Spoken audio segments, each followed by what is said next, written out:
Olá, eu sou Moisés, seja muito bem-vindo à série The Good Book. Estamos realizando a leitura da Bíblia Sagrada. Começamos pelo livro de Mateus no Novo Testamento e vamos até Apocalipse.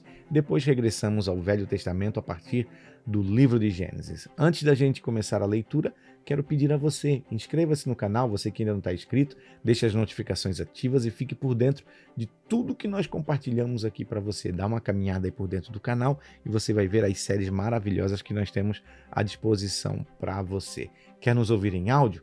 Apple Podcast e também no Spotify. Nos siga nas nossas redes sociais, deixe seu comentário para que a gente saiba como que o nosso conteúdo tem chegado até você. Que Deus te abençoe.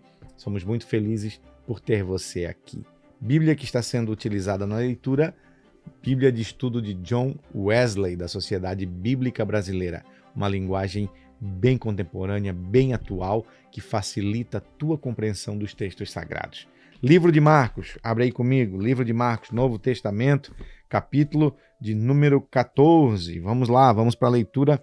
Lemos o livro de número 13, onde tinham os títulos: o sermão profético, a destruição do templo, o princípio das dores, a grande tribulação, a vinda do Filho do Homem, a parábola da figueira e exortação à vigilância. O capítulo 14 do livro de Marcos inicia com o plano para matar Jesus.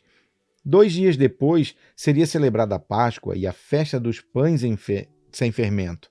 Os principais sacerdotes e os escribas procuravam uma forma de prender Jesus, a traição para matá-lo, pois diziam: não durante a festa, para que não haja tumulto entre o povo. Versículo de número 3, Jesus é ungido em Betânia. Quando Jesus estava em Betânia, fazendo uma refeição na casa de Simão, o leproso, veio uma mulher trazendo um frasco feito de alabastro com um perfume muito valioso de nardo puro. E quebrando o frasco, derramou o perfume sobre a cabeça de Jesus. Alguns dos que ali estavam ficaram indignados e diziam entre si: para que este desperdício de perfume? Este perfume poderia ter sido vendido por mais de 300 denários para ser dado aos pobres. E murmuravam contra ela. Mas Jesus disse-lhe: deixem a mulher em paz, porque vocês estão a incomodando.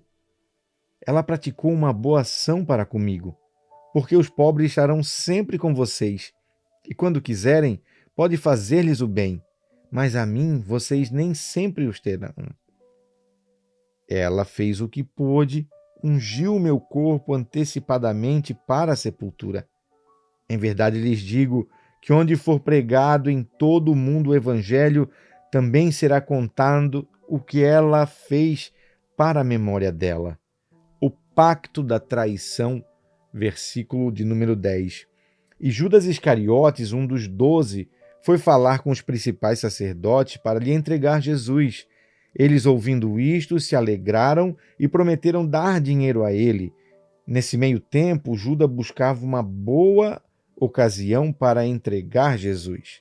Os discípulos preparam a Páscoa, está no versículo de número 12 do capítulo 14 de Marcos.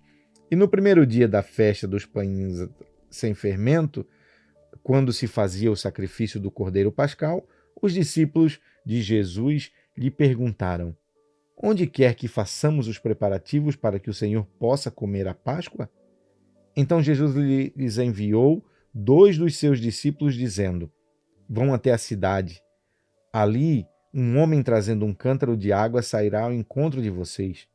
Sigam esse homem e digam ao dono da casa em que ele entrar, que o mestre pergunta: onde fica o meu aposento no qual comerei a Páscoa com os meus discípulos? E ele lhes mostrará um espaçoso cenáculo, mobiliado e pronto. Ali façam os preparativos. Os discípulos saíram, foram à cidade e acharam tudo como Jesus lhes tinha dito e prepararam a Páscoa. O traidor é indicado, versículo 17. Ao cair da tarde, Jesus chegou com os 12. Quando estavam à mesa e comiam, Jesus disse: em verdade, lhes digo que um de vocês, o que come comigo, vai me trair. E eles começaram a entristecer-se e perguntaram-lhes um por um: por acaso seria eu? Jesus respondeu: é um dos 12, o que comigo põe a mão no prato. Pois o Filho do Homem vai, como está escrito a seu respeito. Mas ai daquele por quem o Filho do Homem está sendo traído. Melhor seria para ele nunca tivesse nascido. A ceia do Senhor, versículo 22. E enquanto comiam, Jesus pegou um pão e, abençoando-o, partiu e lhes deu, dizendo: Tomem, isto é o meu corpo. A seguir, Jesus pegou um cálice e, tendo dado graças, o deu aos seus discípulos e todos beberam dele. Então lhes disse: Isto é o meu sangue, o sangue da nova aliança, derramado em favor de muitos. Em verdade lhes digo que nunca mais beberei do fruto da videira até aquele dia em que beberei o vinho novo no reino de Deus. E tendo cantado um hino, saíram para o Monte das Oliveiras. Versículo 27, Pedro é avisado. Versículo 27. E Jesus disse aos discípulos: Serei uma pedra de tropeço para todos vocês, porque está escrito: Ferirei o pastor e as ovelhas ficarão dispersas. Mas depois da minha ressurreição, irei adiante de vocês para a Galiléia. Então Pedro disse a Jesus: Ainda que o Senhor venha a ser um tropeço para todos, não será para mim. Mas Jesus lhes disse: Em verdade te digo que hoje, nesta noite, antes que o galo cante 2 vezes, você me negará 3 vezes. Mas Pedro insistia com mais veemência: Ainda que me seja necessário morrer com o Senhor, de modo nenhum o negarei. E todos os outros diziam a mesma coisa. Jesus, no Getsemane, versículo 32.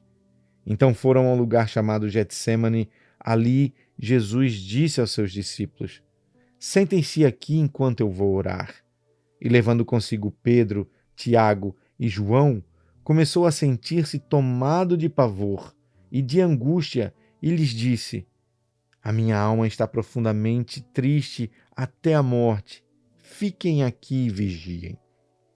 E adiantando-se um pouco, prostrou-se em terra e orava para que, se possível, lhe fosse poupada aquela hora, e dizia: Abba, Pai, tudo é possível. Passa de mim este cálice, porém não seja o que eu quero, e sim o que tu queres. E voltando, achou-os dormindo e disse a Pedro: Simão, você está dormindo? Não conseguiu vigiar nem uma hora? Vigiem e orem, para que não caiam em tentação. O espírito, na verdade, está pronto, mas a carne é fraca. Retirando-se de novo, orou, repetindo as mesmas palavras, e voltando, achou-os outra vez dormindo, porque os olhos deles estavam pesados e não sabiam o que lhes responder. E quando voltou pela 3ª vez, Jesus lhes disse: Vocês ainda estão dormindo e descansando? Basta! Chegou a hora, o Filho do Homem está sendo entregue nas mãos dos pecadores. Levantem-se, vamos embora, eis que o traidor se aproxima.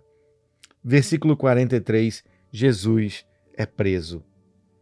E logo enquanto Jesus ainda falava, chegou Judas, um dos 12, e com ele uma multidão com espadas e porretes, vinda da parte dos principais sacerdotes, escribas e anciãos. Ora, o traidor tinha dado a eles um sinal: aquele que eu beijar é esse. Prendam e levem-no com segurança. E logo que chegou, aproximou-se de Jesus, Judas disse: Mestre, e o beijou. Então eles agarraram Jesus e o prenderam. Nisto, um dos que estava ali sacou a espada, feriu o servo do sumo sacerdote e cortou-lhe a orelha. Jesus lhes disse: Vocês vieram com espadas e porretes para prender-me, como se eu fosse um salteador? Todos os dias eu estava com vocês no templo ensinando, e vocês não me prenderam. Mas isto é para que se cumpra as Escrituras. Então todos os deixaram e fugiram. Versículo 51, Jesus seguido por um jovem. Um jovem, coberto unicamente com um lençol, seguia Jesus. Eles o agarraram, mas ele largou o lençol e fugiu nu. Jesus diante do sinédrio, versículo 53. E levaram Jesus ao sumo sacerdote, e então se reuniram todos os principais sacerdotes, os anciãos e os escribas. Pedro seguiu Jesus de longe até o interior do pátio do sumo sacerdote e estava sentado entre os servos, aquentando-se ao fogo. E os principais sacerdotes de todo o sinédrio procuravam algum testemunho contra Jesus para condená-lo à morte, mas não achavam nada, pois muitos testemunhavam falsamente contra Jesus, mas os depoimentos não eram coerentes. E levantando-se alguns, testemunhavam falsamente, dizendo: Nós o ouvimos declarar: Eu destruirei este santuário edificado por mãos humanas e em 3 dias construirei outro, não por mãos humanas. Nem assim o testemunho deles era coerente.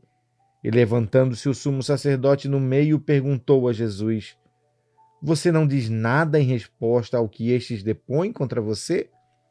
Jesus, porém, guardou o silêncio e nada respondeu.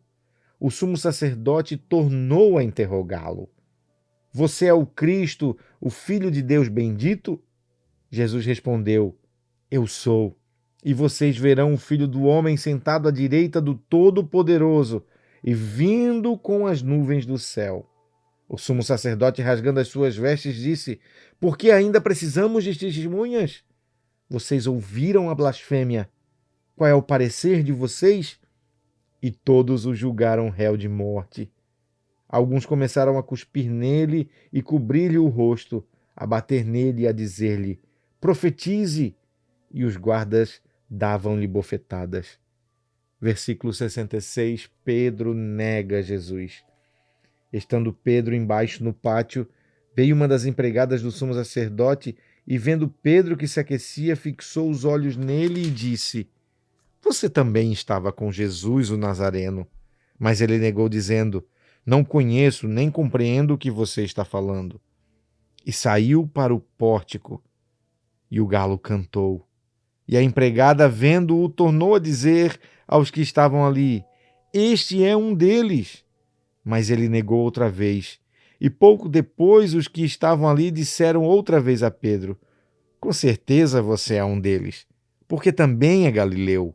Ele, porém, começou a praguejar e a jurar: Não conheço esse homem de quem vocês estão falando.